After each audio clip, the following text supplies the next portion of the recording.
हर हर महादेव साथियों, आप सभी का मेरे चैनल लव यू जिंदगी में तहे दिल से स्वागत है। आप सुन रहे हैं अर्चना वर्मा की लिखी हुई कहानी वफा। अब हम करेंगे का 67वां भाग।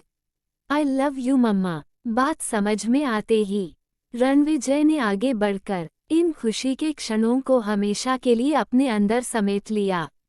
आज इस शब्द को बोलने में रणविजय को कोई मलाल नहीं था। रणविजय के मुंह से ये 3 शब्द सुनकर साधना जी बिल्कुल चुप हो गई।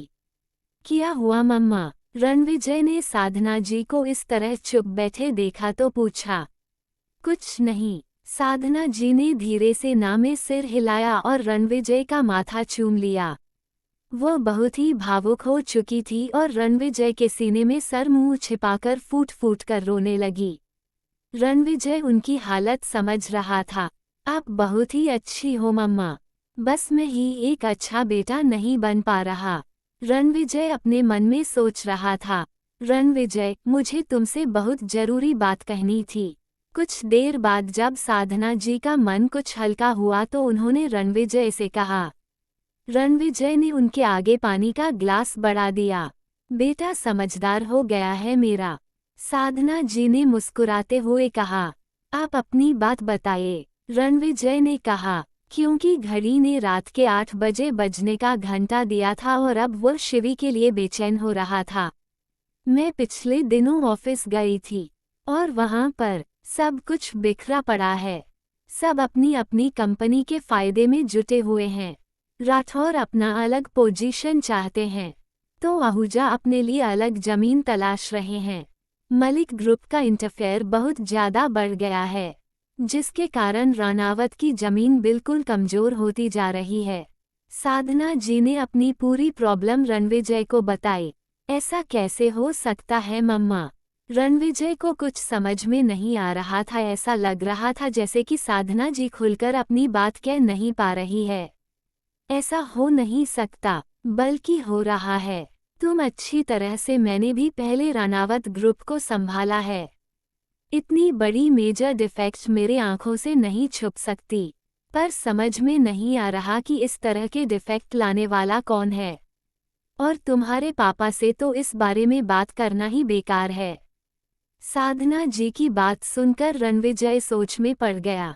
मैं मानती हूँ कि पास्ट में बहुत सारे डिसीजन गलत लिए गए हैं, और सबसे ज्यादा गलत तो ये हुआ कि इन फैसलों को पूरी तरह से कड़ाई से लागू नहीं किया गया।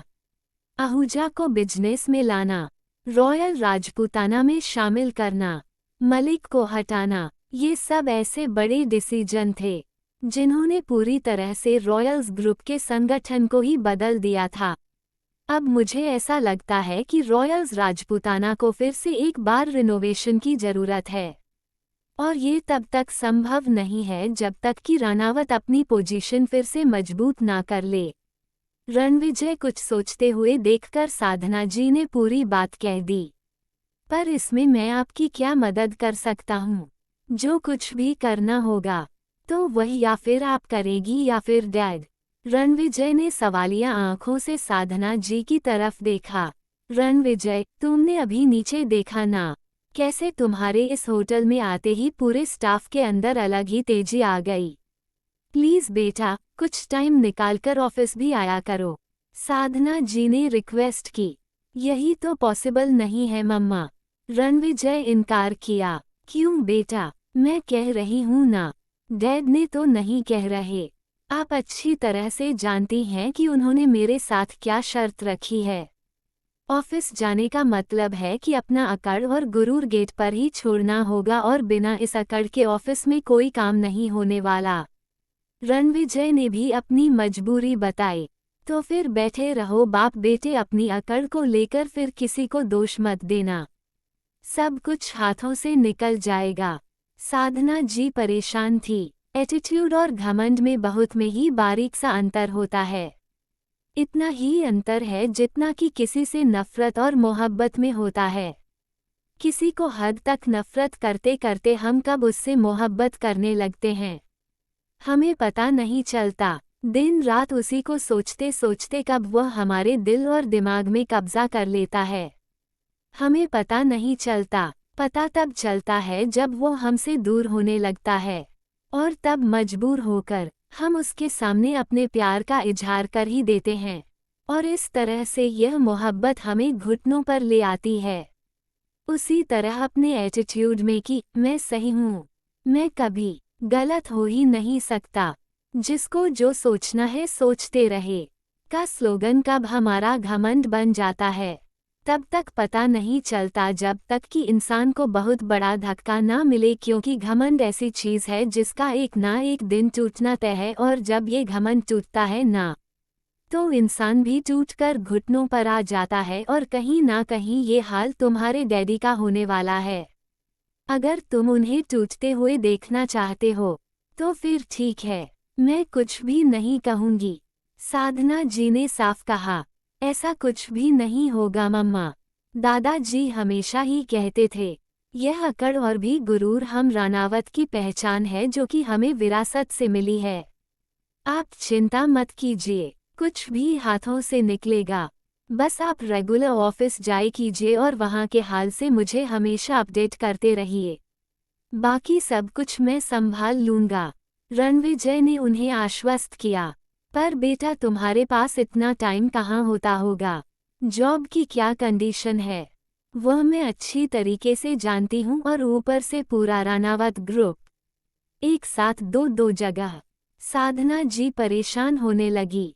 ज्यादा परेशान मत होइए, मैं मैनेज कर लूँगा। मेरे पास काफ़ी टाइम होता है, पर फिलहाल मुझे अभी जल्दी घर निकलना होगा, वरना ईशानी मैनेज नहीं कर पा रही होगी। अब तक तो उसने रो रो कर पूरा मोहल्ला सर पर उठा लिया होगा। साधना जी की बात सुनकर रणविजय को शिवी की याद आ गई, और शिवी की याद ने उसके होठों पर फिर से मुस्कुराहट बिखेर दी।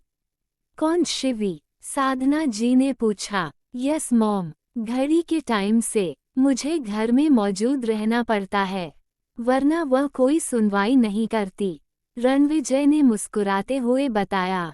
तुम भी ऐसे ही थे रणविजय, साधना जी ने रणविजय के बालों को हाथ से बिखेरते हुए कहा। चाहे करोड़ों की डील हो या फिर कितनी भी इम्पोर्टेंट मीटिंग, रणधीर कभी भी 8 बजे के बाद ऑफिस में नहीं रुकते थे, वरना तुम पूरे रानावत पैलेस को सर पर उठा लेते थे। घर से लगातार फोन आने लगते थे ऑफिस में, और कभी कभी तो मुझे ऐसा भी लगता था कि घड़ी की सुई को 8 बजे आने की देरी होती थी।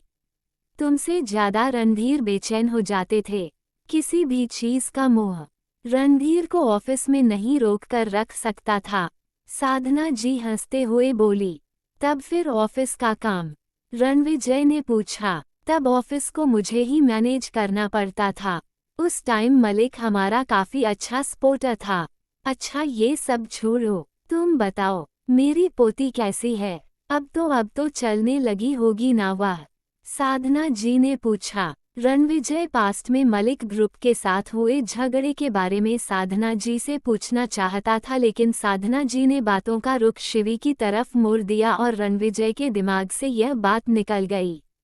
हाँ, चलती ही नहीं बल्कि दौड़ती है, पूरे घर में हवा की तरह उड़ती रहती है।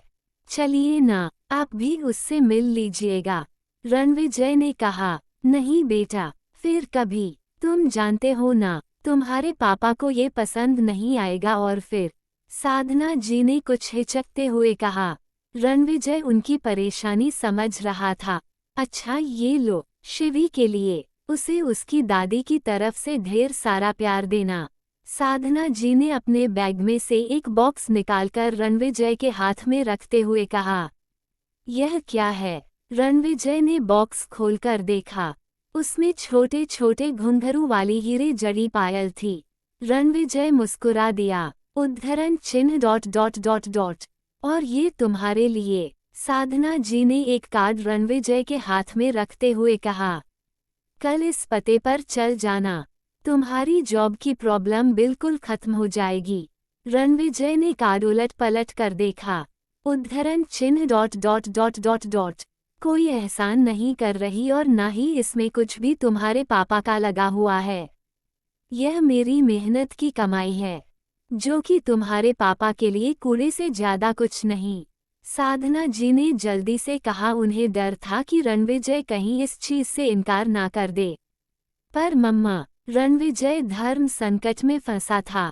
पर कुछ नहीं रणविजय, मुझे एक बात समझ में नहीं आ पा रही कि आखिर तुम किसी भी नौकरी में टिक क्यों नहीं पा रहे हो। तब मुझे ध्यान आया कि तुम इसके लिए बने ही नहीं हो। इसे अपना न्यू स्टार्टअप ही समझ लो।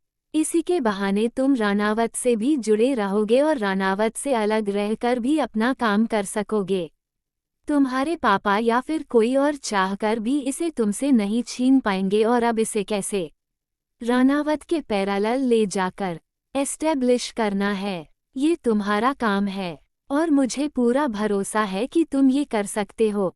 साधना जी के शब्दों में रणविजय के प्रति उनका विश्वास साफ झलक रहा था। थैंक यू मम्मा, मैं इस बार आपको कोई शिकायत का मौका नहीं दूंगा।